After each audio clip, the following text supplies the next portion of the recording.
اقرأ خيرا ورتل القرآن اسمح بصوتك اسمع الأكوان اقرأ كلام الله.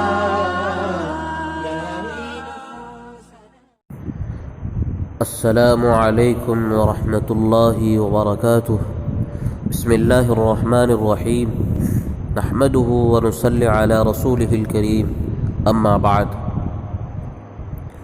وضو کی سنتوں کا بیان چل رہا ہے اور 5 سنتیں اس سے پہلے بیان ہو چکی ہے. وضو کی 6ٹھی سنت ہے کہ 3 بار کلی کرنا، اور کلی کرنے میں ہر بار نیا پانی لینا. یہ دونوں الگ الگ سنتیں ہیں. 3 بار کلی کرنا یہ الگ سنت ہے، اور ہر بار نیا پانی لے کر کلی کرنا یہ الگ سنت ہے. حضرت ابو حیہ رحمۃ اللہ علیہ فرماتے ہیں: رأیت علیٰ توضأ فغسل کفیہ ثم مضمض ثلاثا. حضرت ابو حیہ فرماتے ہیں کہ میں نے حضرت علی کو وضو کرتے ہوئے دیکھا کہ آپ نے اپنے ہاتھوں کو ابتدا میں پونچھوں تک دھویا، پھر 3 مرتبہ کلی کیا حضرت علی نے. حضرت عبداللہ بن زید بن عاصم کی روایت میں ہے کہ حضور اکرم صلی اللہ علیہ وسلم نے 3 بار کلی کی. اس کی تفصیل ناک میں پانی ڈالنے کے ساتھ آئے گی. وضو کی 7ویں سنت ہے ناک میں 3 مرتبہ پانی ڈالنا. کلی کرنا اور ناک میں پانی ڈالنا یہ دونوں سنت مؤکدہ ہے. کلی کرنا اور ناک میں پانی ڈالنا یہ دونوں سنت مؤکدہ ہے. اگر بلا عذر آدمی ان کے ترک کی عادت بنا لے گا تو صحیح قول کی بنا پر گناہ گار ہوگا. اس سے پہلے بات آ چکی ہے کہ کوئی عمل سنت مؤکدہ ہو، کسی عمل کا کرنا سنت مؤکدہ ہو تو اس کو ترک کرنا مکروہ تحریمی ہوگا، حرام کے قریب قریب ہوگا. تو اگر آدمی کلی کرنا اور ناک میں پانی ڈالنا بلا عذر کے ترک کر دے تو ایسا آدمی مکروہ تحریمی کا مرتکب ہوگا، گناہ گار ہوگا. نمبر 2، کلی کرنے کی حد یہ ہے کہ تمام منہ کے اندر پانی پہنچ جائے، پورے منہ کے اندر پانی پہنچ جائے. اور ناک میں پانی ڈالنے کی حد یہ ہے کہ ناک کے اندر کے نرم حصے تک پانی پہنچ جائے. ناک میں پانی ڈالتے وقت سانس کے ساتھ ناک میں پانی کھینچنا شرعاً شرط نہیں ہے. کلی کرنا اور ناک میں پانی ڈالنا بھی کئی سنتوں پر مشتمل ہے. یہ صرف ایک سنت نہیں ہے کلی کرنا اور ناک میں پانی ڈالنا، اس میں کئی سنتیں آ گئی.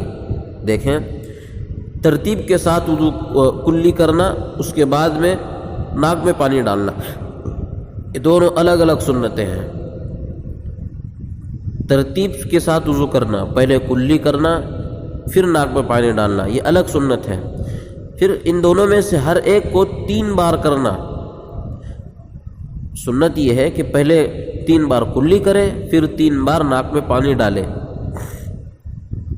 کان رسول اللہ صلی اللہ علیہ وسلم یتوضأ فدعا بوضوء فأفرغ على يديه فغسل يديه مرتين ثم مضمض واستنثر ثلاثا. اس میں ہے کہ حضور اکرم صلی اللہ علیہ وسلم نے 3 مرتبہ کلی اور ناک میں پانی ڈالا. راوی فرماتے ہیں کہ حضور اکرم صلی اللہ علیہ وسلم وضو کے لیے پانی منگواتے، پھر اسے اپنے ہاتھوں پر بہاتے اور 2 مرتبہ اپنے ہاتھوں کو دھوتے، پھر 3 مرتبہ کلی کرتے اور 3 مرتبہ ناک صاف کرتے.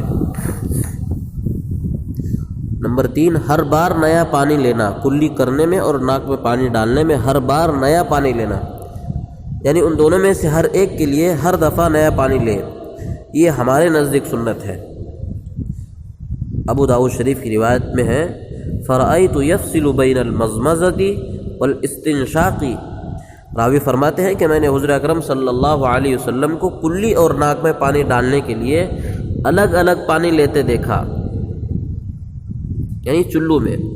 بس اگر ایک بار چلو میں پانی لے کر اس میں سے 3 دفعہ منہ سے پانی اٹھائے اور 3 کلیاں کر لے تو جائز ہے، اور اس سے کلی کرنے کی سنت ادا ہو جائے گی، لیکن ہر دفعہ نیا پانی لینے کی سنت ادا نہیں ہوگی۔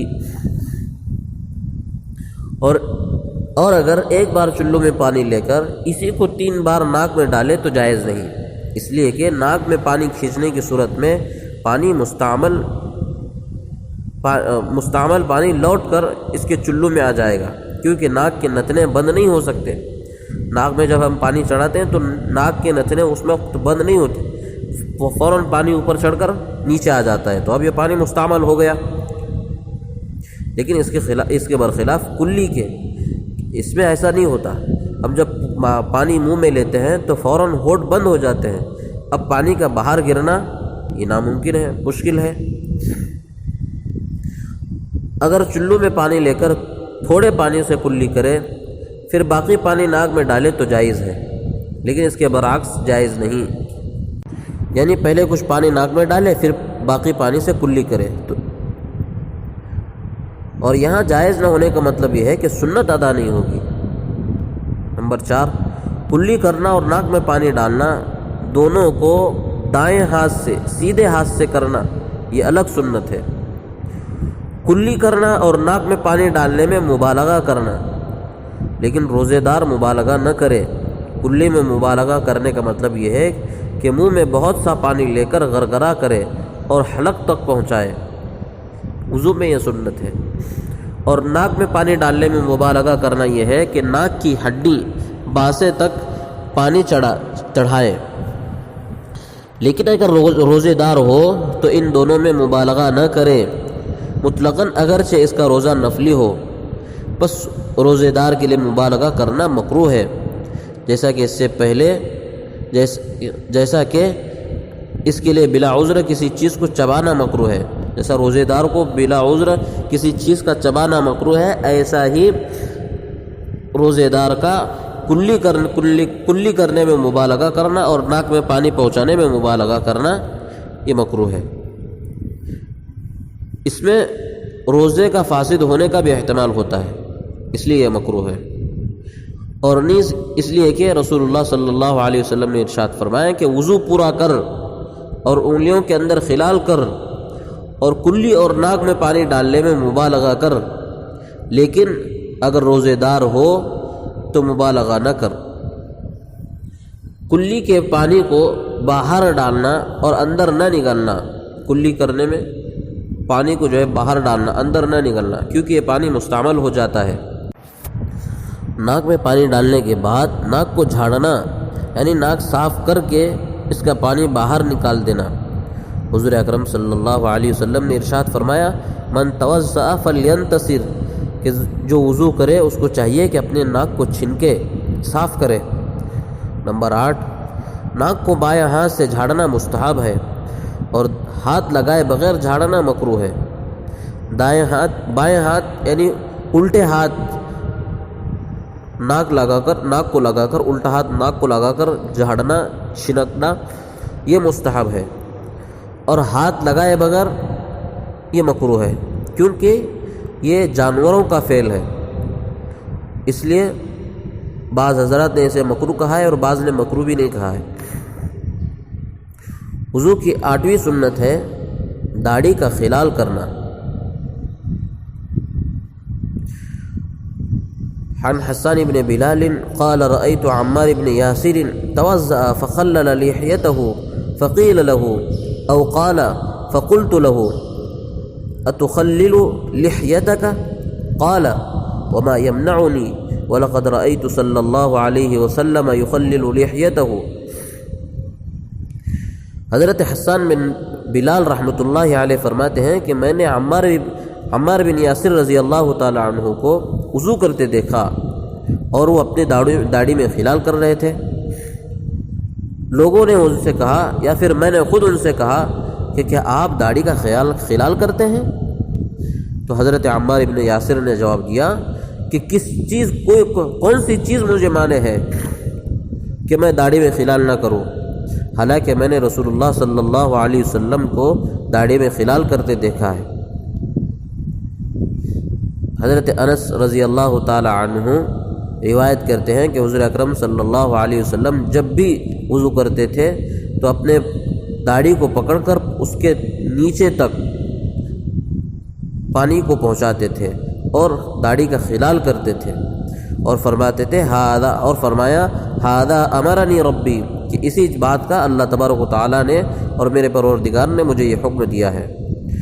عن انس ان رسول اللہ صلی اللہ علیہ وسلم كان اذا توضأ اخذ كفا من ماء فادخله تحت حنكه فخلل به لحيته وقال هكذا امرني ربي عز وجل۔ داڑھی میں خلال کرنے کا مسنون طریقہ یہ ہے کہ دائیں ہاتھ کے چلو میں پانی لے کر تھوڑی کے نیچے کے بالوں کی جڑوں میں اس طرح ڈالے کہ اس وقت ہاتھ کی ہتھیلی گردن کی جانب ہو اور ہاتھ کی پشت باہر یعنی نیچے کی جانب ہو، تاکہ چلو کا پانی بالوں میں داخل ہو سکے۔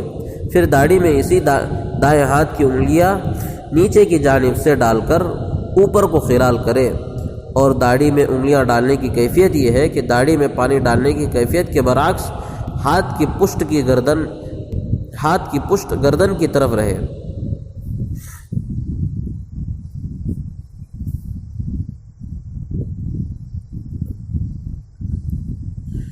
بعض کے نزدیک اس کی ترتیب یہ بھی ہے کہ بالوں کے نیچے سے انگلیاں اس طرح داخل کرے کہ ہتھیلی گردن کی طرف ہو اور ہاتھ کی پشت باہر کی طرف ہو۔